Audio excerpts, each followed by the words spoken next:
You're listening to episode 008 of Lifestyle Locker Radio. This is Locker Daze with Bowen.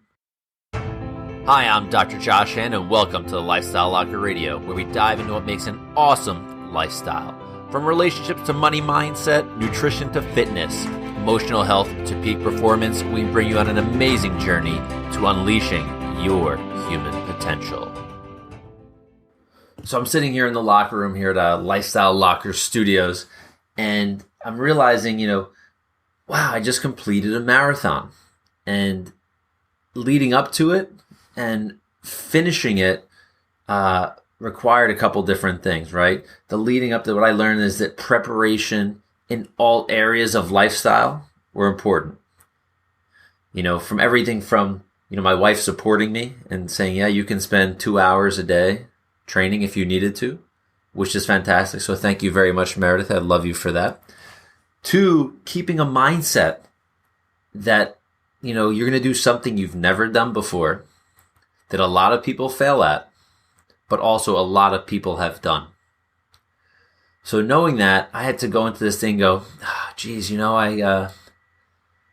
is going to be really freaking hard. The most I ran prior to a marathon, I believe was a 15K was the race that I did.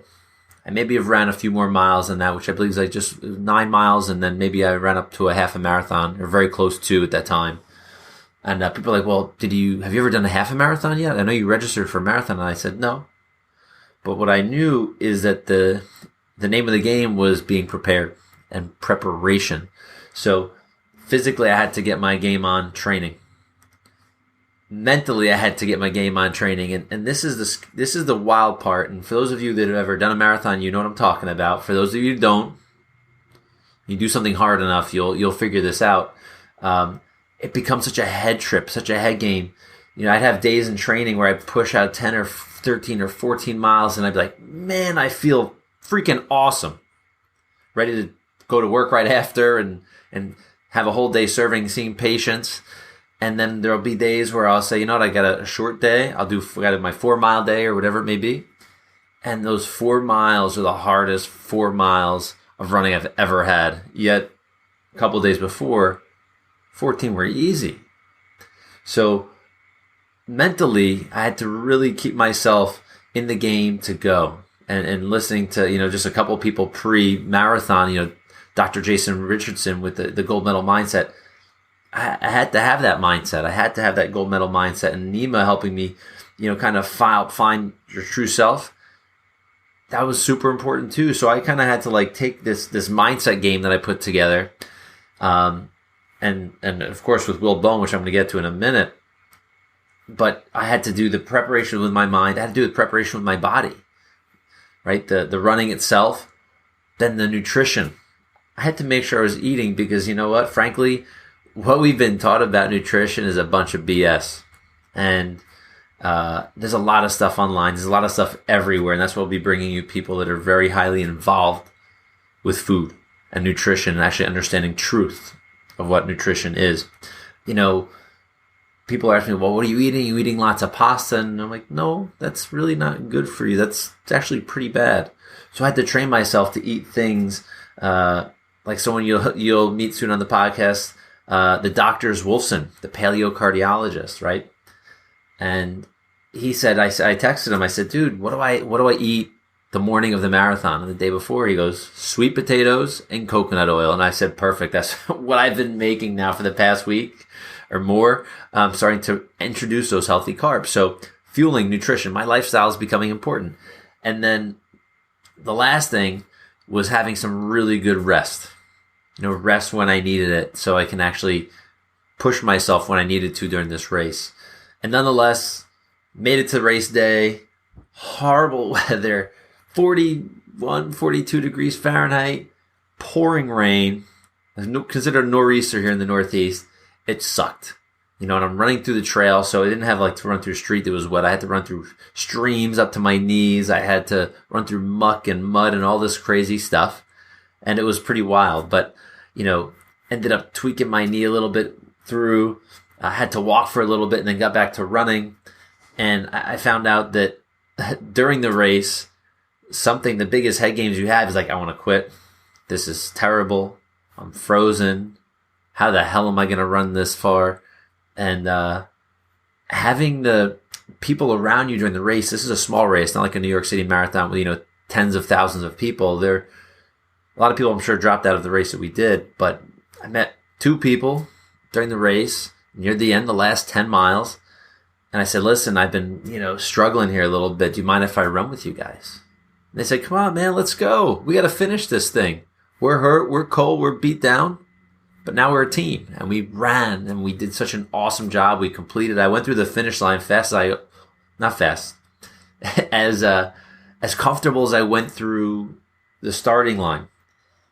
I felt like crap. I was exhausted and frozen, so on and so forth. But man, I was able to get that energy with the pack. I felt like I was with my human race here and helping me make it through. So Will Bowen, where does he come into play in all this? I know I'm just chatting about my marathon, but Will Bowen, when I listened to him and when we spoke and the pre and during the podcast, he talks about people and how they complain. And I really thought about this a lot, when during the race, and even as we're driving to the race, people are saying, "Oh, are you gonna, not go? It's really bad weather. You really want to do this?" And then driving there, I'm going in my head, going, "Well, I guess it's cold. I guess I could maybe not do it. It's raining. It's not going to be that comfortable." And I thought of all the different ways I actually may be complaining to myself internally and trying to come up with excuses so I don't have to do the race. And I said, what the hell am I doing? Have I not been listening to myself and to everything I've been learning from these interviewees, these people on Lifestyle Locker Radio? And these guys are dropping gold bars of information which we can actually apply. So, I didn't have the complaint-free challenge going at this time, but my challenge for myself was, rather than the 28 days that he recommends doing, I had to do 26.2 miles where I had to keep restarting because I was complaining like crap. I stepped in a deep puddle. My feet are soaked now. The first quarter mile in. Crap, I twisted my knee at mile 8. And then I'm like, all right, stop complaining. Look at the opportunity at hand. Look what you can finish. How cool is it going to be when you make it through that finish line, whether you're crawling through, running through, smiling or frowning? What are you complaining about? You just did something that was so hard, something you've dreamed of doing and set out to do, and you actually accomplished it. So it was pretty awesome. So Will Bowen, if you have not listened to the podcast before this, you need to get on it and take some notes, because he's going to talk about this really cool thing, this acronym called GRIPE. And I'll just kind of paraphrase it, but he talks about, complaining by getting attention, right? Complaining by, removing responsibility, complaining by inspiring envy with other people, complaining by having power. You can get details during the podcast. Listen to the previous one for that. And E in GRIPE is, you're exercising your power for performance. And I don't want you to think I'm not complaining. I am so damn excited that I was able to finish this marathon. And I thought I was going to be in my practice the next day, what am I putting in first of all, what am I putting in my head, right? Gold medal mindset. What am I putting in my head? I'm going to be the guy that's kind of walking like my legs are 2x4s, shuffling down the way. Standing up and sitting down was a little difficult on my Monday after. But today's Tuesday. I went to the gym. Holy cow. So the body's pretty amazing. You do the right things for it. I eat, sleep, rest, good mindset, get adjusted, and I'm responding like I could not even have imagined. So awesome. So until next time, Locker Nation, we need you to unleash your human potential by becoming human powered and go out and do something awesome. See you soon. If you're listening to this, I know you want to improve your lifestyle, so go ahead, go to willbowen.com. Go buy his complaint-free bracelets for yourself, for your team, for your office, because we want you to unleash your human potential by becoming human-powered here at Lifestyle Locker Radio. Connect with him everywhere you can. All his info will be in our show notes, and you'll find more on his website. And secondly, make sure you connect with us at facebook.com/lifestyle locker, and also on Instagram at Dr. Josh Han. And make sure you give us an awesome review on iTunes. Come on, I know you want to do it. Like Gary V says, you want to 5-star that shit?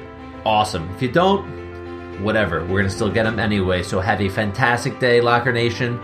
We'll see you on the next one. Bye-bye.